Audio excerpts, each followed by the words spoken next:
Good morning, Rachel. Good morning, Paige. I see you Good have morning. coffee too.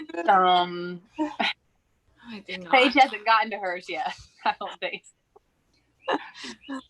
But we have such scintillating conversations that will keep her awake. Yes, we will. We'll try. Oh, well, today we're going to talk about the organization kind of behind the scenes. Also known as the less fun stuff. Sometimes. But the main thing, there are two main things in my mind. There's coordinating all these different people and trying to get, the people on the site and the seconds and the first. And so you've got to juggle all these people's schedule. Yeah. And I can't remember what my second one was. I think you're getting there. It's not happening. But we have a lot of firsts right now. A lot of people who have experience with libraries, enjoy doing them, and want to do others. But getting seconds, getting people who want to go with us and potentially be trained to be a first is proving to be harder. Yeah. Even the firsts, though, I mean, we have a lot now, but a lot of them only take one trip a year. Yeah. Or even one trip every 2 years, which, when we have 10 libraries or more even, I mean, I think we were scheduled already for 12 this year. For 12, and that was at the beginning of the year. So by the end of the year, I mean, more than likely that would have been closer to 20 if we had the manpower. And that's our biggest slowdown, which isn't a bad thing. We still get stuff done. But even the firsts, have scheduling and just simply making it fit into their schedule. I'm guilty of that. Well, I think there's a couple of factors. Yeah. I think there's a couple of factors that lead into the difficulty of getting people from the US out to wherever country we're trying to go to. And I know that we're improving on that with in-country nationals that we're having help us, that we've had on the chat already. I think from personal point of view, sometimes I've gone on these trips and I mean, I've been working for months, like over a year straight, haven't really taken a solid vacation. And then I use the vacation time to go on the trip. Yeah. So as much as we all love to travel and we love the work that we do, that definitely makes it difficult sometimes when the vacation days that you're using from your full-time job, you're going to work. I mean, because you guys know we're not on these trips. We might have like a day or two free, maybe, if we're lucky, if that works out, right? Which is fine. I mean, we're choosing to do that. That's not a complaint. It's just it is how the trip works. Yeah. So I think that people's PTO time, and if they're married with children, I mean, that throws in various other, scheduling conflicts. And then, maybe sometimes there's just the financial ability of the seconds to come along with us. Right. And we're trying to do a little help with that now. We talked about that in a board meeting last year now, since we haven't been meeting a lot since COVID. But I mean, we're definitely finding ways around it. That maybe paying for part, like a scholarship kind of thing. And I specifically think about, people who are married and or have children. If you're married and you have your vacation and you're taking it with us and not your husband or your wife, That's hard. Yeah. That's a whole lot to ask of anybody. But there are people that want to go, but then when it gets down to it sounds great. Yeah. It's one of those things that, anytime you're like, people are like, oh, that sounds really cool. Like, how do I get involved? And I'm like, do you want to go? Let's schedule a trip. Like I literally have 5 to choose from that I can schedule right now. And people are like, yeah. Let's go. Sign me up. And I'm like, okay, give me your dates. Yeah. And then it doesn't happen. And then you wait. And I mean, it's fine. I understand it is something that like sounds really great on paper, but then when you start thinking about the actual scheduling and buying a ticket and you're traveling to work, and I think that people, it gets scary, I guess. But then there are the people that really do want to go and they do follow through, and they're fantastic. I mean, we've had such amazing people that we've traveled with over the years. Oh, yeah. And that keep coming back. Exactly. People that keep coming back, and even people that aren't necessarily interested in being a lead on a trip, that just want to come and volunteer. And that's Susan amazing. Wilson. Susan Wilson. We're going to have to get her on, but she, I don't know how many She's probably the most together, popular second. But she is, and we travel together at least once a year. Yeah. Sometimes twice a year. She never wanted to be a lead. She just wanted to come. Of course, she was also a flight attendant. Right. So she I was like, free flights. There is a caveat to that. The only thing she had to pay for was pretty much food, because she and I were comfortable enough with each other that she could just stay one bed's fine. So but there are other people that, like you said, they want to, and I think a lot of that too is just that a lot of the people that it sounds really exciting to have also not traveled in the same sense that we travel. And it can be intimidating. And I mean, I personally am very honest with people when they tell me, oh, I want to go, I want to travel. And I'm like, okay, well, this is what it's really going to be like. It's not, we're not going to go stay in a fancy hotel and swim in the pool. And, it's not going to be like that. And if you've never traveled like that before, that can be a little bit intimidating. Yeah. And I understand that. It should be. Well, and I always try to be really honest too. It's like we talk about the itinerary and then we promise that we're not going to be able to follow it. Yeah. And we have goals. We have goals. But if somebody goes on a trip with us that doesn't, and it hasn't happened, knock on wood, to my knowledge, they get kind of freaked out. It's happened. But we try as much as possible to let people know, like you said, we're not staying in fancy places. Transportation is going to be crazy. Requires a lot of flexibility. Right. Yes.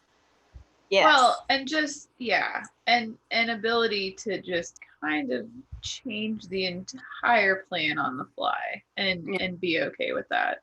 And some people's brains don't work that way. Yeah, but you can learn. Everybody can learn. Yes. I wouldn't say I was a very flexible person before I went to Peace Corps. Really? And I mean, you are forced to be flexible down there. I mean, when you're sort of living in the culture or whatever. But wait, I have to tell you guys 2 funny things about pools, because Paige said like we're not staying in the fancy places with the pools. Okay. Some places have pools though. No, they do. I mean, it's so funny, because especially when I go to Panama, because I live there, that you see these places and you're like, I never stayed here when I was a volunteer. what? There's a pool? And I mean, let's just lower your expectation, because it's probably not anything like what you've got in your head from like just even a standard neighborhood pool. Okay. Yeah. These aren't in the neighborhood. They may or may not be at the places that we're staying. But the funny thing is, one time there was a pool and it wasn't filled up. Like it was, and I was like, and la piscina in the pool, and they're like, oh yeah, it's not available. And I'm like, we were in the dead. I mean, it was hot. In Panama, there's rainy season and there's dry season. And I'm like, this is a tourist hotel. We are not far from the airport, and the pool is not full. I'm just confused about this. And the second pool experience was way up in David, which we've talked about that some, but that's kind of going towards the Costa Rica border in Panama. And there was a pool, and it was almost like you felt sort of kind of like the banana leaves parted. And I'm like, there's a pool here. I mean, it wasn't huge. It was almost like you might be swimming in a little canal. Yeah. I'm going to tell you, we were so busy going from here to here to get the books and sweating it off. There was absolutely no time to dip my toe into that pool. I tell you, it's either you're too busy or there is a hole, but there's no water. Yeah, Those are my two pool situations. No, now I have to tell you mine, because in Belize, there was a pool. And I did get to go swimming, but only at night in the dark. Because it was the only time I had time. Yep. And we went swimming. This is terrible. The water in the city got shut down while we were there. So there was no water for like half the trip. Oh, that is. Oh no! Every night. That's right. Whoa. Oh, my pool one. Well, I have two.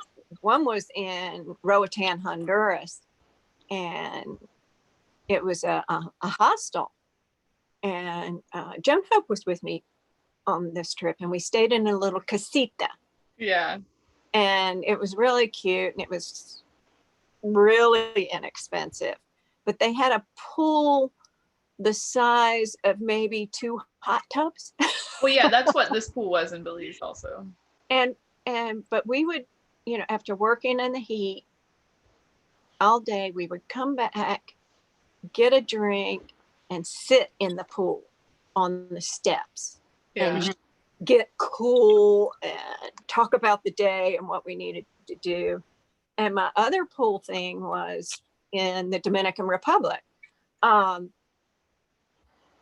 And there were actually 2 pools.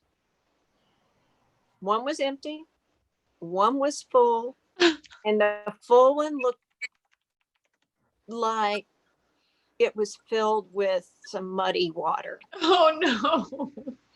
And I'm like, this is just weird. Well, the next day, both of them were empty. Okay. We come back and both of them are full. Mm-hmm. And so I said something to the little guy that we were getting our drinks from and stuff. And he says, oh, they pumped the water from the pond into the pools. No. Why? I'm like, well, I won't be going swimming. I won't even be touching my toe in that water. That's not how the pool works. But yeah. So, but I mean, even just this. Go ahead. No. No, I'm saying just talking about stuff like this, it just shows you how different. Like the fact that like we each have this crazy story about a pool. Yeah. And it just shows you how different it is to travel. Or like that you think that, like, hey, like Susan said, they sat there and they relaxed and they talk about the trip. I mean, the day. Yeah. Even like sometimes like those moments that you just might be like, oh man, I'm looking forward to, not sweating, or I'm just gonna go. I'm looking forward to changing these clothes. I'm like, even sometimes even those very minute seemingly trivial things do not go according to plan. Like Right. you can't get back to the hotel to change your clothes, or hotel. I mean, it's usually not hotel. Maybe you can't get back there to change your clothes, but it does. The thing is, it does end up being a good story. Oh, it's yeah. usually some kind of a teaching lesson. And I did want to make a plug, because in the same way that the trips can maybe make you sacrifice some family time, they can also give you family time too. Because Susan, you've done one with your daughter, you've done one with your niece, you've done a father-son pair. I think you did husband-wife-son pair. So I do think they're good bonding experiences, and a great chance for you to dive into a new experience with somebody, maybe not even your family, like a friend or I'm glad you brought that up, because that may be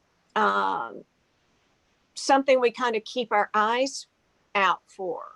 Families that are willing to travel in this way. And that way you're not, if you're a husband and wife and you only get a week's vacation or 2 weeks vacation, you can do this together. Well, we have a few that want to do that. Some of my seconds coming up that we're going to be for this year, we're going to be husband and wife pairs that we're going to travel with me and train as first. So, well, and we know if they say there's a pool, we better tell our traveling companions there's a pond. Probably not. Don't think a pool you would want to put your toe in. Yeah. Oh, that's so funny. But even Vicky and Beth, who I think we're hoping to have on pretty soon, I mean, they're really good friends from a long time ago. So, it can definitely be like a friends, trip together, or I don't know, somebody you can experience it with outside of one library at a time. Exactly. And Susan and I have traveled together multiple times. And we're basically family. Yeah. But we've done a lot of the first trips to places together. So yeah, because we do try the first time we go to a new country, this is lessons learned from experience. We do try to have 2 people who are leads. 2 leads. Yeah. 2 leads, right. No seconds. So that we can kind of scope it out and know what we're getting into. We're getting into. Well, we can explain to people what it's going to be like instead of being like, well, we'll see. Or we can look at it and go, maybe not. Yeah. Or maybe this is a country or a place that we need 2 leads, and that's fine. Yeah. It just might be a little bit trickier to schedule. I think one of my most flattering and encouraging thing that happens is when I tag along with a team. Mm-hmm. That's how I met Vicky and Beth. I tagged along with their team, and Catherine came. And the funny thing about Catherine is she went off to high school. And so I really didn't know a lot about what classes she was taking. And she took Spanish for 2 years there. Then she went to college. Again, don't know so much about the classes she's taken. 2 years, she was fluent. She was absolutely fluent. And here I am bumbling through my Spanish, and she's correcting me constantly. And that's hilarious. Okay. And little did I know that, that my own daughter, I'm like, this is embarrassing. I didn't know my own daughter speaks That is Spanish. Funny, Susan. To put it into context for those that don't know, she went to boarding school, not just regular high school. You said she went off to high school. Right. I'm on like, a scholarship. No, yeah. But just to put it into, most people don't think about that. She's expecting a baby in September, actually. She's doing good.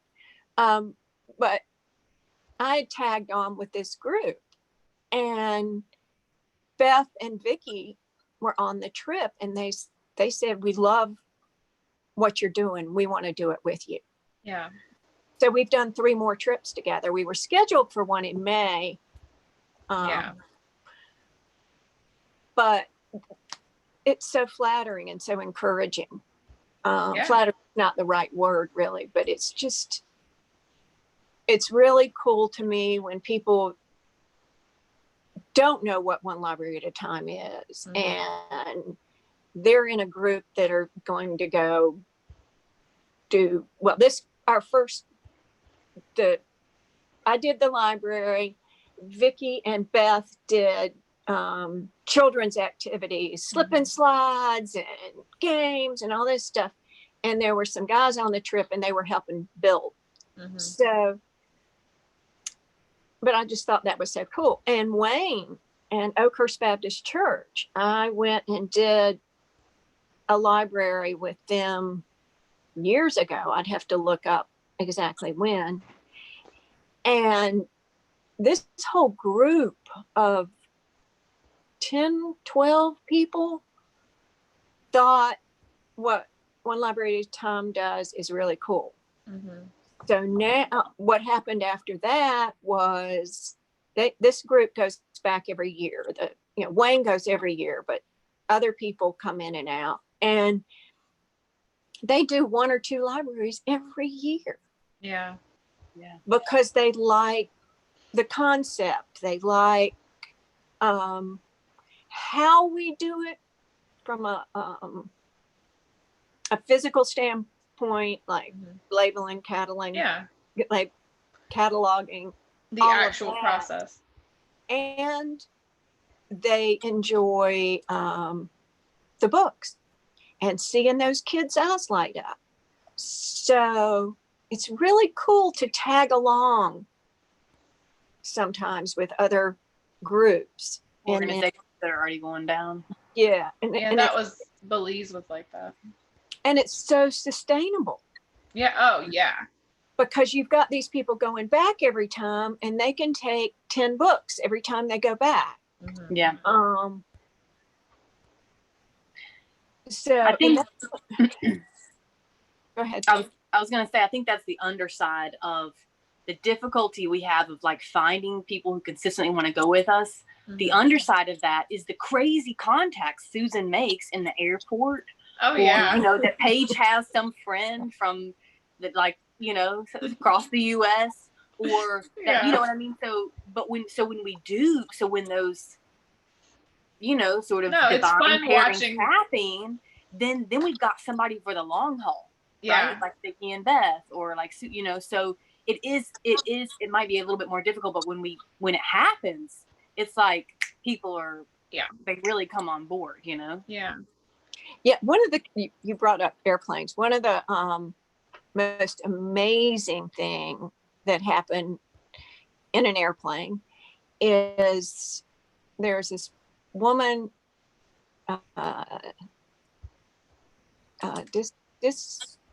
anyway, and she worked with the UN on children's issues. And she asked me to write an article about what we did. And this was an online news thing that goes out to every UN member. And we were the front page. Yeah, I remember that. That was really cool. Whoa. And it was just one of these, hi, what do you do? Hi, what do you do? Kind of sitting next to somebody conversation. But I try to always remember to have some business cards handy. I know we need new ones. Yeah, we do need Don't look over here. Paige does not only does she do all of our web work, but she does the design work as well. But it is encouraging to a trip with other people and have them go, wow, I like this. Can I help? Yeah. And we see it a lot. I mean, Hazel is hopefully going to be able to come on another trip. That was going to be one of the ones this year. And then Alex, that was supposed to go with me to the Dominican Republic, he came and volunteered in Chicago and really liked it and wants to go on more trips. I mean, we were talking about Dominican Republic and the other one in Peru that needs to happen was going to be at the end of the year. We have a lot of people that come. I mean, those are just the two that I was talking to this year, and Anid, the Peace Corps volunteer that I worked with, wants to come back and travel with us. We have a lot of people that do want to come back and are seriously like ready to sit down and schedule it. We're always accepting more. Exactly, but we need more. Well, but that's how we grow. Exactly. Because we're getting these people, and they can be first if they want to be, or they can keep being seconds. Yeah, they can be our super awesome volunteer. Just want to come along for the ride. Like you and Hazel didn't know each other. No. Before you went on that trip. Yeah. She worked with my mom. Yeah. So I mean, like, there was a connection. She worked in the same place as my mom does. But yeah, we'd met each other for like a passing time. And it's like, okay, let's go to this crazy trip. I mean, it was a gamble for sure. Belize was the same way for me. I didn't know anybody. And that was a full on, nobody really, I mean, it was a volunteer group from Meredith College. So, it wasn't just like a bunch of total strangers showing up, but, I was traveling from Germany for that trip. So I was coming from the other side of the world, and they were coming from Charlotte, and none of us knew each other. I mean, they all knew each other, but they didn't know me. And they fun story. They met me as I woke up from spending the night on the Miami International floor. I definitely went to sleep for a layover with absolutely nobody else there. And I woke up and I was surrounded by people. And those were the people that I was going to be leading a trip for. It's like, oh, hi, are all of you guys from Meredith? Cool, I'm Paige. Just give me some coffee and we'll talk. Right, give me a minute and we'll make introductions. But yeah, like, I never met them, and that's definitely one of the weird, hard things, but it worked out really well. That trip in general was rough, but it was a good trip. It was, yeah. The planning was just, again, it's we plan as well as we possibly can, taking into account, if this happens, we're going to need to do this. Right. But sometimes we just have to be really creative. The Belize trip, they decided to ship the books, and I kept going, a lot of times when you ship books, they don't make it. Yeah. And my attitude is a book is never lost unless it's destroyed. Right. But still, you need books to be there. If you show up to a library, you need some books. Ideally, they're not lost. 2 weeks before Paige was to travel from Germany to Belize, I called the person in charge and I said, well, I know Paige is staying at Blueberry Hotel or whatever, but where will the books be? And she said, because I just kept asking, like, how am I getting these books? So she said, well, about that, we don't know where they are. So thank goodness Belize is English. Yeah. It So made it a little bit easier. She went to the PX? I went shopping in Germany for English books. And that's what I did. Yeah, and I put together and 2 volunteers from Charlotte that were going on that trip, gave them the other books, and they, we packed a lot of suitcases. And Meredith did graciously pay for all the books. So, yeah. And they paid for the extra luggage fees. Well, and we had more volunteers for that trip, so there was a little bit more luggage to spread books out in, because there was also no bookstore there. So the bigger problem is that we were having to take 100% of the books, where we usually only take about half, or less even. So it was the least just the last library you wanted to have to just refigure out all the books because we needed so many, but it worked. I mean, but it was English, which did make it easier, except for me, who was, already in a different country. if it was in, if it was Spanish speaking, we still would have done it. It would have been a lot harder though. But now I've got enough donated. Yeah. That you got if something happened and but we didn't. Like I said, those books are in some kids' hands. Right. Can we talk about? I know probably coming up on time, but I was gonna say one more. Okay, I was just gonna say, well, maybe we make this another episode. I don't know, but I do think I want people to kind of understand what it's like. Because I think the first thing you said, Susan, was coordination, just like the wait period for certain kinds. So I don't know. You guys want to talk about that now? Or you want to make another? It's up to Susan. I just wanted to deep dive in that a little bit to give people kind of an idea, like, start to finish kind of thing. Yeah, I mean, sometimes that's like a sort of not fun part of it is, yeah, we meet people and yeah, we have these crazy connections, but sometimes there is, I mean, a year and a half plus delay to when we actually get to do the work. We've got libraries in Guatemala, because sometimes you meet somebody and they're interested, but maybe their site's not ready. Or maybe they have to get the buy-in of other people, especially if it's another nonprofit situation and maybe the directors aren't living there, but there's an on-site manager that's an in-country national. So like we've got some ones in Guatemala right now where I've been talking to him for feels like a couple of years about us coming to do libraries there. Right? I think it's been 2 or 3 years. Yeah. So, and then just when we feel like we're kind of starting to settle on something this year, like the whole virus happens. So I think that is one of the parts that's like, A, just the amount of time we have to wait. And B, sometimes you don't know if that thing's happening. There are periods we wait where we don't know if the actual library is going to happen. Yeah, we're working on this and we're putting effort into this library that we've been talking to somebody on and off for like 2 years. And then we realize, this was just not going to work. It's just not going to work for a variety of reasons, and that's fine. Yeah. But it's definitely part of it. And fortunately, it doesn't happen as often as it could.